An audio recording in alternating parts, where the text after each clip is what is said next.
जी भाईजान, इस वक्त मैं काना काछा मंडी में मौजूद हूँ। इस वक्त तरबूज के आप देख रहे हैं कितने ट्रक लगे हुए हैं। ये दो भाई मुझे मिले हैं, आम शहरी हैं।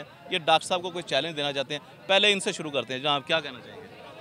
ਅਸੀਂ ਭਾਈ ਕਰੋੜ ਰੁਪਈਆ ਦਿਆਂਗੇ ਡਾਕਟਰ ਨੂੰ, ਸਾਡੇ ਕੋਲ ਲਿਆਓ। ਜੇ ਸਾਬਤ ਕਰ ਦੇਵੇ ਦਿਵਾਲੇ ਨੂੰ ਟੀਕਾ ਲੱਗਦਾ, ਭਲਾ ਹੀ ਮੰਗ ਕੇ ਪੈਸੇ ਇਕੱਠੇ ਕਰਕੇ ਦਈਏ ਨੂੰ ਕਰੋੜ ਦਿਆਂਗੇ। ਸਾਨੂੰ 10,000 ਦੀ ਪਾਲਟੀ, ਕਰੋੜ ਰੁਪਇਆ ਦਿਓਗੇ? ਪੂਰਾ ਕਰੋੜ ਰੁਪਈਆ ਨੂੰ ਇੱਕ ਵੀ ਇਹਨੇ ਕਰਤਾ ਤੇ ਇਹਨੂੰ ਪੂਰਾ ਕਰੋੜ ਦਿਆਂਗੇ ਤੇ ਇਹ ਸਾਨੂੰ 10,000 ਦੀ ਪਾਲਟੀ ਖਵਾ ਦੇਵੇ।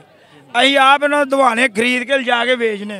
ਸਹੀ ਹੋ ਗਿਆ। ਹਾਂਜੀ, ਇਹਨੂੰ ਸਾਡੇ ਕੋਲ ਲਿਆਓ। ਕਨਫਰਮ ਕਹਿ ਰਹੇ ਹੋ? 1 ਕਰੋੜ ਬਿਲਕੁਲ ਕਰੋੜ ਦਾ ਪੂਰਾ ਕਰੋੜ ਰੁਪਈਆ ਨੂੰ ਦਿਆਂਗੇ। ਭਲਾ ਇਹਨੂੰ ਜਗ੍ਹਾ ਵੇਚ ਕੇ ਦਈਏ ਪੈਸੇ। ਕਿਹੜੀ ਜਗ੍ਹਾ ਹੈਗੀ ਹੈ? ਲਲਿਆਣੀ ਮੁਸਵਾਬਾਦ। ਇਹ ਕਾਛਾ ਮੰਡੀ ਹੈ? ਹਾਂਜੀ। ਕੀ ਕਹਿਣਾ ਚਾਹ ਰਹੇ ਹੋ? ਦੁਬਾਰਾ ਦੱਸੋ।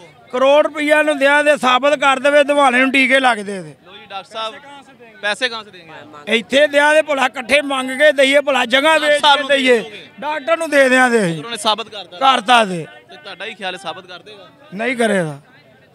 ਸਹੀ ਹੋ ਗਿਆ। ਡਾਕਟਰ ਸਾਹਿਬ 1 ਕਰੋੜ ਰੁਪਏ ਦਾ ਚੈਲੰਜ ਤੁਹਾਨੂੰ ਮਿਲ ਗਿਆ ਹੋਇਆ ਤੇ ਮੈਂ ਕਹਿੰਦਾ ਬਿਹਤਰੀਨ ਮੌਕਾ ਹੈ, ਪੈਸੇ ਕਮਾਓ। ਆਓ ਇੱਕ ਟੀਕਾ ਸਾਬਤ ਕਰ ਦਿਓ ਇੱਕ ਤਰਬੂਜ ਦੇ ਵਿੱਚ।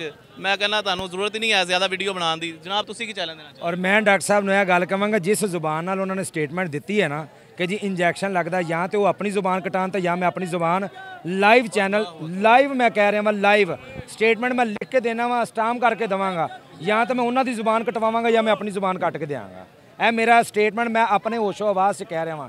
ਡਾਕਟਰ ਸਾਹਿਬ ਖੁਦਾ ਦਾ ਖੌਫ ਕਰੋ। ਡਾਕਟਰ ਸਾਹਿਬ ਦੇ ਚੈਲੰਜ ਨੂੰ ਰੱਦ ਕਰ ਰਹੇ ਹੋ? ਮੈਂ ਸਰ ਡਾਕਟਰ ਸਾਹਿਬ ਦੇ ਚੈਲੰਜ ਨੂੰ ਮੈਂ ਹੁਣ ਦਾ ਨਹੀਂ, ਮੈਂ ਆਫਟਰ ਔਰ ਅਦਰ ਔਰ ਆਫਟਰ ਬਿਫੋਰ ਐਂਡ ਆਫਟਰ ਮੈਂ ਦੋਨੋਂ ਤਰਫੋਂ ਹੀ ਮੈਂ ਚੈਲੰਜ ਕਰਾਂਗਾ। ਡਾਕਟਰ ਸਾਹਿਬ ਅਗਰ ਸਾਬਤ ਕਰ ਦੇਵੋ ਤੇ ਜਨਾਬ ਮੈਂ ਜਾਂ ਤੁਹਾਡੀ ਜ਼ੁਬਾਨ ਕਟਵਾ ਦੇਵਾਂਗਾ ਤੇ ਜਾਂ ਜੇ ਡਾਕਟਰ ਸਾਹਿਬ ਝੂਠੇ ਹੋਣ ਤੇ ਆਪਣੀ ਜ਼ੁਬਾਨ ਕਟਵਾਉਣ, ਤੇ ਜੇ ਮੈਂ ਝੂਠਾ ਮੰਗਾ ਤਾਂ ਮੈਂ ਡਾਕਟਰ ਸਾਹਿਬ ਨੂੰ ਕਹਿੰਦਾ ਵਾ ਕਿ ਤੁਸੀਂ ਆਪਣੀ ਜ਼ੁਬਾਨ ਕਟਵਾਓ। ਦੋ ਚੈਲੰਜ ਹੋ ਗਏ ਨੇ। ਜ਼ੁਬਾਨ ਕਟਵਾਉਣ ਦਾ ਚੈਲੰਜ ਹੋ ਗਿਆ ਜੀ ਡਾਕਟਰ ਸਾਹਿਬ ਨੂੰ, 1 ਕਰੋੜ ਰੁਪਏ ਦਾ ਚੈਲੰਜ ਹੋ ਗਿਆ।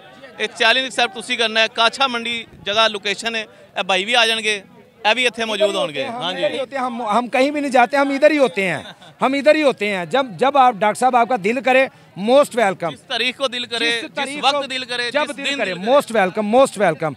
आपको हम मोस्ट वेलकम कह रहे हैं, आप आएँ। आपको चैलेंज है हमारी तरफ, क़यामत तक ओपन चैलेंज, ओपन चैलेंज। नहीं जी क़यामत का मैं नहीं कहता। देखें जी ये ज़िंदगी है, जितनी देर ज़िंदगी है उतनी देर तक का, जितनी देर तक की ज़िंदगी है ना उतनी देर तक का डॉक्टर साहब को चैलेंज है। डॉक्टर साहब ये आपको चैलेंज मिल गया, एक्सेप्ट करना आपकी जिम्मेदारी है।